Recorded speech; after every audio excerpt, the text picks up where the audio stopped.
नमस्कार, मैं हूं श्वेता सिंह और आप देख रहे हैं आज तक। एक देश में सत्ता परिवर्तन होने से पूरे विश्व में उथल पुथल हो गई। महाशक्तियां परेशान हैं, देश की सुरक्षा को लेकर सवाल उठने लगे हैं, व्यापार पर असर पड़ने लगा है।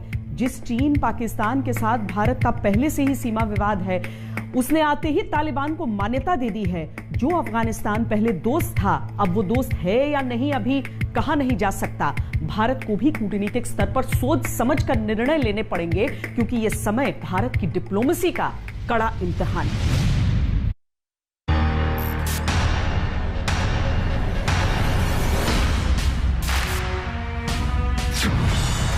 राष्ट्राध्यक्षों ने फैसला किया है, आतंक की जमीनों से दहशत की फसलें नहीं उगेंगी। हमने BRICS counter terrorism action plan भी एडॉप्ट किया है।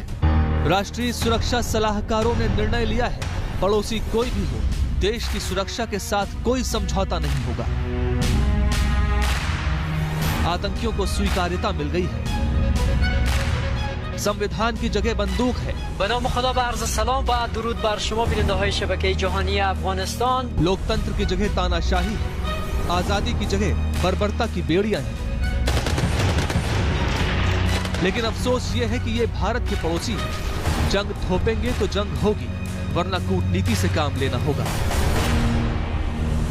मेरे विचार से हमको हर इवेंचुअलिटी के लिए तैयार रहना चाहिए, और न केवल जम्मू कश्मीर के लिए परंतु पूरे भारत के लिए हमको इसको तैयार रहना चाहिए। खतरे नए हैं, चुनौतियां नई हैं, सरहदें वही हैं, लेकिन पड़ोसी नए हैं। नए पड़ोसियों के लिए नई नीतियों की जरूरत है, नई रणनीतियों, नई कूटनीतियों की जरूरत है। मीटिंग हुई थी ब्रिक्स की, उसमें एक बहुत अच्छा जो जॉइंट डिक्लेरेशन था, पहला ही कि उसमें एक इंक्लूसिव सरकार होनी चाहिए और दूसरा इंट्रा अफगान डायलॉग होना चाहिए। ऐसा पहली बार हो रहा है कि भारत को खतरा चारों तरफ से है। कहीं आतंकी खुद है, कहीं आतंक के सौदागरों की तरफदारी करने वाले देश हैं। ये वही देश हैं जिनके साथ भारत के संबंध पहले से ही बिगड़े हुए हैं। तालिबान के आ जाने के बाद ज्यादा सावधानी की जरूरत है। सबसे बड़ा सरदर्द अफगानिस्तान में मौजूद तालिबान खुद है। ये अपने आप में एक पेचीदा सवाल है कि भारत के साथ उसके संबंध कैसे रहेंगे। जो डायनेमिक्स हैं वो 20 साल में बहुत चेंज हो गए हैं। क्या तालिबान अपने पुराने ही हाल पे रहेगा और पाकिस्तान के इन्फ्लुएंस में आके हिंदुस्तान के ऊपर चोट पहुंचाने की कोशिश करेगा? ये हमें वेट करना पड़ेगा। दूसरी तरफ पुराना जख्म पाकिस्तान है, जो अफगानिस्तान में तालिबान की नई सरकार बनवा चुका है। तालिबान को नए नजरिए से देखने की वकालत करता है। सच्चाई यह है कि पाकिस्तान ने तालिबान को पाला पोसा है। पाकिस्तान अधिकृत कश्मीर की सरहदें तालिबानियों वाले अफगानिस्तान से मिलती हैं। पहले पाकिस्तान से घुसपैठ होती थी, इस बार पाकिस्तानी आतंक को तालिबानी समर्थन मिलने का डर है।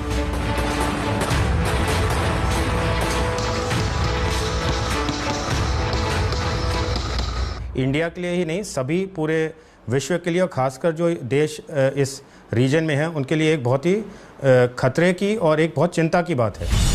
तीसरी तरफ मौका परस्त चालबाज चीन है, जो अफगानिस्तान में इतनी दिलचस्पी ले रहा है जितनी शायद उसको पहले कभी नहीं थी। तालिबान पर चीन पैसों की बरसात कर रहा है। चीन का बेसिक इंटरेस्ट है तालिबान को खुश करके और अचीव क्या करना चाहते हैं। एक तो इकोनॉमिक इंटरेस्ट, दूसरा सिपेक को एक्सटेंड करना अफगानिस्तान में। तालिबान के अफगानिस्तान में सत्ता संभालने के बाद भारत को ज्यादा सतर्क रहने की जरूरत है, क्योंकि कई सवाल हैं जिनको जवाबों की तलाश है। क्या तालिबान भारत के साथ वैसे ही रिश्ते रखेगा जैसे अशरफ गनी और उनसे पहले की सरकारों में थे? अफगानिस्तान की जमीन से भारत के खिलाफ आतंकवादी गतिविधियां तो नहीं होंगी? अफगानिस्तान में भारत के निवेश को कोई खतरा तो नहीं होगा? कश्मीर के मसले पर तालिबान भारत और पाकिस्तान के बीच हस्तक्षेप तो नहीं करेगा?